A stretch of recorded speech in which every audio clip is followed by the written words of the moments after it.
Bonjour et bienvenue dans la revue de presse hebdo et audio du secteur retail e-commerce en France, proposée par les Digital Doers. Nous sommes le 18 février 2022 au sommaire. Cette semaine, 5 articles. Le groupe Kering de François Pinault ne connaît pas la grise, à lire sur westfrance.fr. Vente en forte hausse, Action Jiffy, les déstockeurs en grande forme en 2021, à lire sur bfmtv.com. Alltrix accélère sur l'international et l'économie circulaire, à lire sur e-commercemag.fr.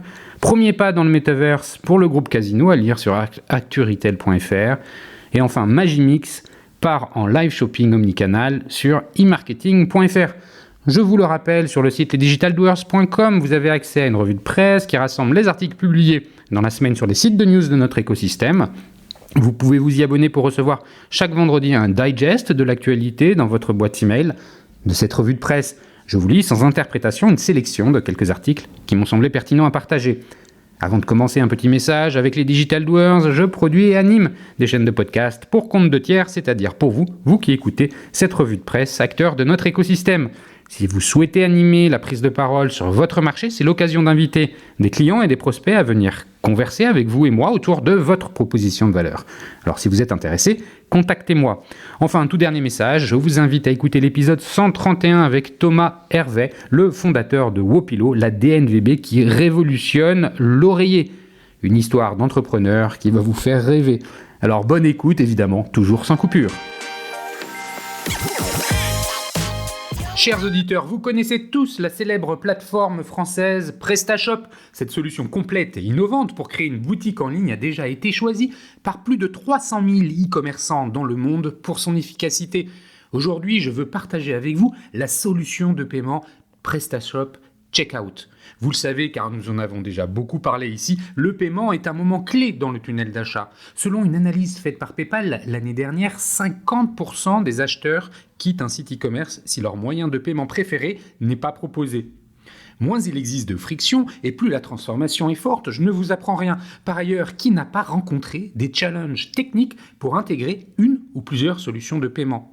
Déjà utilisé par plus de 12 000 boutiques dans 176 pays, PrestaShop Checkout offre une expérience de paiement tout en un. Les paiements sont bien sûr 100% sécurisés et vous protègent contre les transactions non autorisées et les tentatives frauduleuses de remboursement grâce à la technologie PayPal. En plus, vous avez l'option de proposer le paiement en 4 fois sans coût supplémentaire pour vous ou vos clients. Enfin, sachez que pour votre développement international, PrestaShop Checkout est la solution idéale car elle accepte les moyens de paiement en provenance de plus de 190 pays dans 20 devises différentes. Pour retrouver tous les détails de cette solution de paiement, je vous invite à vous rendre sur le site prestashop.com/prestashop-checkout. Le groupe Kering de François-Henri Pinault ne connaît pas la crise, à lire sur Ouest France en date du 17 février. D'excellentes performances en 2021, voilà, tout va bien pour le géant du luxe Kering. Dans un communiqué, ce jeudi 17 février, le groupe de François Pinault fait état de 17,6 milliards d'euros de ventes et d'un bénéfice net de 3,2 milliards d'euros en 2021, dépassant ses résultats d'avant la pandémie et allant au-delà des perspectives de croissance attendues. Kering, qui détient notamment les marques Gucci, Yves Saint Laurent, Balenciaga et Bottega Veneta, se dit confiant dans la poursuite de cette dynamique en 2022 et au-delà, selon son PDG François-Henri Pinault. Gucci réalise plus de la moitié du chiffre d'affaires du groupe. Cette forte croissance des ventes de Kering au 4e trimestre est en grande partie due au rebond de sa marque phare Gucci, qui réalise à elle seule plus de la moitié du chiffre d'affaires du groupe.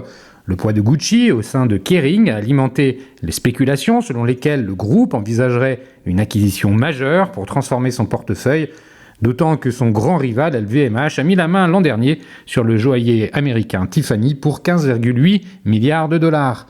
Il est certain que ces acquisitions pourraient avoir un sens pour un avenir proche pour le groupe, a opiné ce jeudi François-Henri Pinault lors d'une conférence de presse avec les analystes. L'indication la plus forte à ce jour d'une possible opération de fusion-acquisition pour Kering.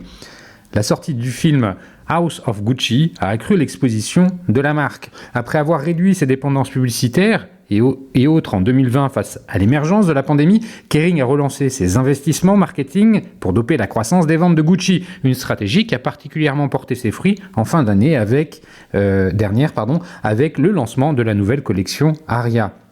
La sortie en novembre du film House of Gucci du réalisateur américain Ridley Scott, qui relate un pan mouvementé de l'histoire de la famille fondatrice de la maison de couture, a aussi accru l'exposition de la marque. Les autres maisons de couture de Kering ont aussi connu de belles performances, Yves Saint Laurent ayant notamment enregistré une croissance organique de 47% au 4e trimestre. Lors d'une conférence avec les journalistes, le directeur financier Jean-Marc Duplex a indiqué que Gucci a augmenté ses prix en 2020 et 2021, continuerait à le faire de façon ciblée cette année. Il a assuré que le groupe restait confiant dans sa capacité à améliorer sa rentabilité en dépit de la hausse des coûts des matières premières et du transport.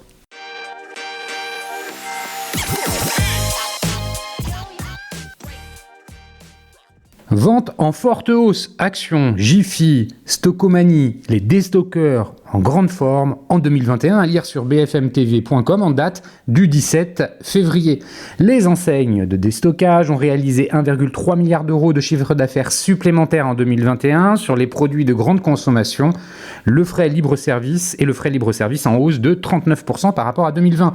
Discounters, solderies, bazar ou déstockeurs, quel que soit le nom qu'on leur donne, ces enseignes viennent de conclure une très belle année. Les magasins de type Action, Nose, La Foire Fouille ou Jiffy ont enregistré 1,3 milliard d'euros de chiffre d'affaires supplémentaire en 2021 sur les produits de grande consommation comme l'épicerie, boissons, produits d'entretien, produits d'hygiène et le rayon frais en libre service, produits laitiers, viande et charcuterie sous emballage, selon le bilan annuel du panéliste Nielsen IQ. Soit une hausse de 39% par rapport à l'année précédente, bien plus que les enseignes spécialisées dans le frais, type grand frais, plus 12%, les enseignes de surgelés à plus 0%, ou les supermarchés et hypermarchés à moins 0,3%. Et à l'inverse des magasins bio, moins 7% qui plongent en 2021. Pour les déstockeurs, c'est un retour à la normale après une année 2020 plombée par les confinements successifs. Leurs magasins avaient été contraints de baisser le rideau au printemps, puis avaient été pénalisés par la fermeture de leurs rayons non essentiels à l'automne, d'autant plus qu'ils sont encore peu présents sur le créneau e-commerce. La grande distribution, elle, avait enregistré des chiffres records cette année-là. 65% des Français. Une nuance qui ne doit pas occulter leur succès depuis plusieurs années. Les magasins Jiffy, Centracor, Emma, Action poussent comme des champignons en France. Ce dernier a ouvert son 600e magasin en 2021, 7 ans à peine après son arrivée dans l'Hexagone. Selon Nielsen IQ, 65% des foyers fréquentent ces enseignes au moins une fois dans l'année. Les plus populaires, Action et Jiffy, sont fréquentés par 44% et 31% des foyers français. Avec le prix principal comme argument, 64% des foyers français qui fréquentent ces enseignes de déstockage déclarent s'y rendre pour les prix bas qui y sont pratiqués. De quoi attirer les investisseurs, comme la famille Zouari, qui a racheté Stockomanie quelques semaines après avoir acquis Maxi Bazar.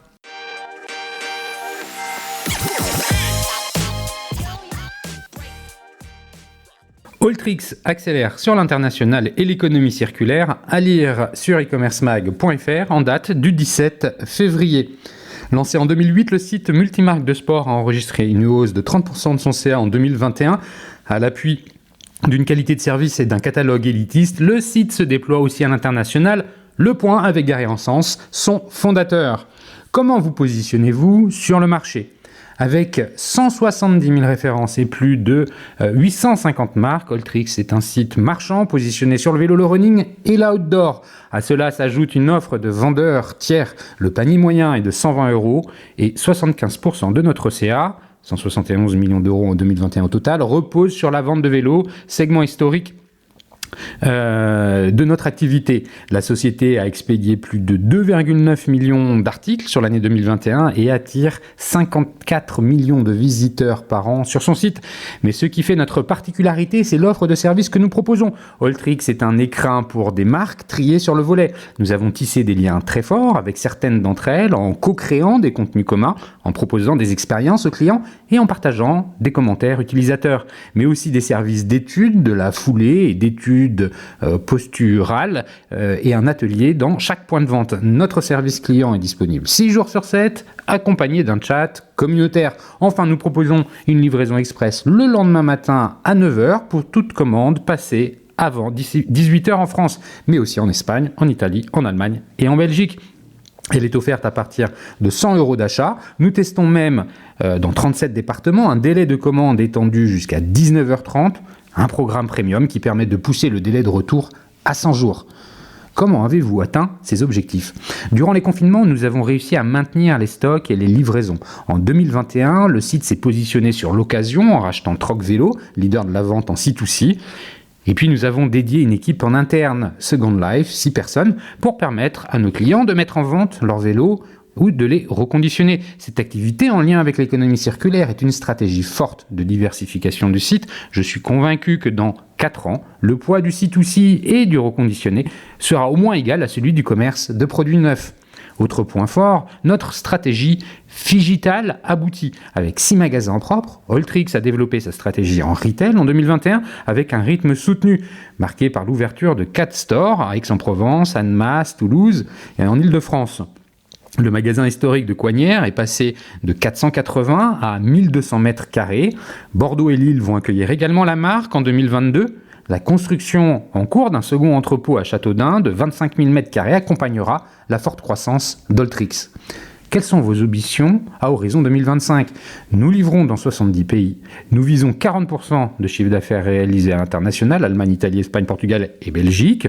Dans tous ces pays, Alltrix dispose d'une extension web de sites traduits, d'un bon et d'un pool local qui va nous permettre de viser le top 3. Nous lançons alltrix.nl dans 3 mois. D'ici 3 ans, nous espérons réaliser plus de 300 millions d'euros de CA sur les produits neufs, sans compter les résultats de l'activité seconde main qui est à ce jour embryonnaire. Nous avons recruté 100 personnes en 2021 et accueilli notre nouvelle directrice du service client. C'est un objectif cohérent.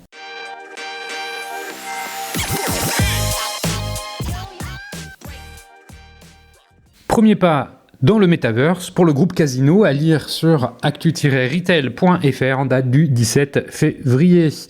Via sa filiale immobilière, le groupe, dirigé par Jean-Charles Naouri, se positionne sur le Metaverse par l'acquisition d'un terrain virtuel sur la plateforme de jeu The Sandbox. Les clients du Club Leader Prize seront les premiers à pouvoir bénéficier d'une expérience gaming avant un possible déploiement de ce type de mécanique à d'autres marques de l'entreprise. Une première dans le secteur de la grande distribution. Le groupe Casino est le premier distributeur à prendre position de manière concrète dans l'univers du Metaverse. Fin 2021, le distributeur stéphanois s'est rapproché des équipes de The Sandbox et a acquis début janvier 2022 des parcelles afin de développer de nouvelles expériences clients. Alors que Carrefour s'est également positionné sur le sujet fin janvier, le groupe dirigé par Jean-Charles Naouri a décidé d'accélérer et activera un premier dispositif au printemps prochain, des récompenses sous forme de bons d'achat ou de réduction. Pour Nicolas Joly, directeur général de Casino Immobilier, qui s'est confié aux Échos le mercredi 16 février dernier, l'objectif de cette nouvelle expérience client est de créer de la valeur avec ces nouveaux actifs virtuels, comme nous le faisons avec nos actifs réels. Un dispositif qui suscite l'engouement des consommateurs, en témoignent les nombreuses interactions sous le post d'annonce du groupe Casino sur Twitter cette semaine. Concrètement, les clients du Club Leader Prize pourront vivre une expérience immersive dans le Metaverse par le biais d'un jeu via la plateforme de The Sandbox. Les joueurs pourront ainsi gagner des récompenses sous forme de bons d'achat ou de réduction. Le Club Leader Prize utilisé comme laboratoire d'innovation. Le Metaverse sera-t-il déployé à d'autres enseignes du groupe Casino ? L'entreprise a surtravaillé sur des projets encore plus ambitieux et assume d'utiliser le Club Leader Prize comme un laboratoire d'innovation.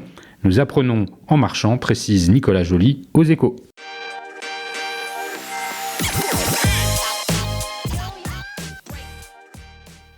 Magimix part en live shopping omnicanal, à lire sur emarketing.fr en date du 17 février. Afin de promouvoir la gamme de robots cuiseurs multifonctions Cook Expert, Magimix et Unify ont imaginé une opération de live shopping omnicanal. Afin de promouvoir la gamme de robots cuiseurs multifonctions Cook Expert, donc Magimix et Unify ont imaginé une opération de live shopping omnicanal. Pour l'occasion, l'animateur Laurent Mariotte a animé 6 émissions culinaires entourées de 6 personnalités venues partager la conception d'un plat fait maison préparé à l'aide du robot. Du 9 novembre au 16 décembre 2021, l'entreprise française Magimix a confié à Unify la production du format Le goût du live, afin d'accroître sa notoriété, renforcer son image de marque haut de gamme et conviviale. Laurent Mariotte, l'animateur de Petits plats en équilibre sur TF1, a convié chaque semaine une nouvelle personnalité: Alexandra Sublet, Laetitia Milo, Stéphane Bern, Claudia Tagbo, Patrick Fiori, Claude de Koh-Lanta. Ce dispositif a bénéficié d'une amplification sur les réseaux d'Unify, de Magimix et des distributeurs partenaires Darty et Boulanger.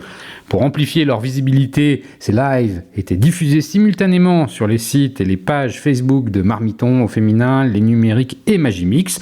Les internautes pouvaient interagir pendant le live et acheter directement l'un des 4 robots Cook Expert proposés directement sur le site du distributeur partenaire de l'opération, et en bénéficiant d'une remise exclusive utilisable en e-boutique ou en point de vente.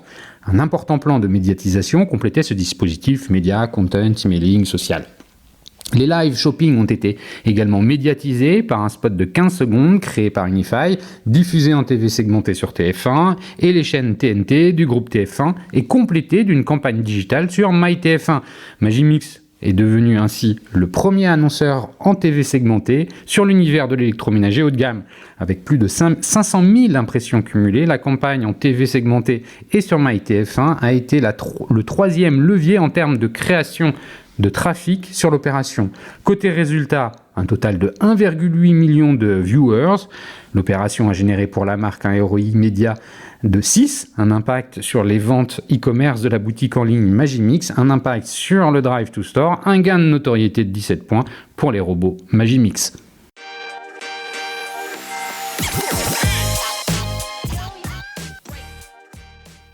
Et voilà, c'est fini pour cette semaine. Merci de m'avoir écouté. N'oubliez pas de vous abonner à la revue de presse sur le site lesdigitaldoers.com. Si vous aimez l'exercice de cette revue de presse Retail e-commerce dans sa vision audio, n'hésitez pas à me le faire savoir en m'envoyant des messages sur LinkedIn et mieux encore en la faisant connaître autour de vous. Enfin, un dernier message d'auto-promo avec les Digital Doers. Je produis des chaînes de podcasts thématiques pour les prestataires de services de notre écosystème. Donc, si vous souhaitez animer la prise de parole de votre marché, c'est l'occasion d'inviter des clients et des prospects à venir converser avec vous autour de votre proposition de valeur. Vous êtes intéressé, alors contactez-moi. D'ici là, portez-vous bien et à la semaine prochaine.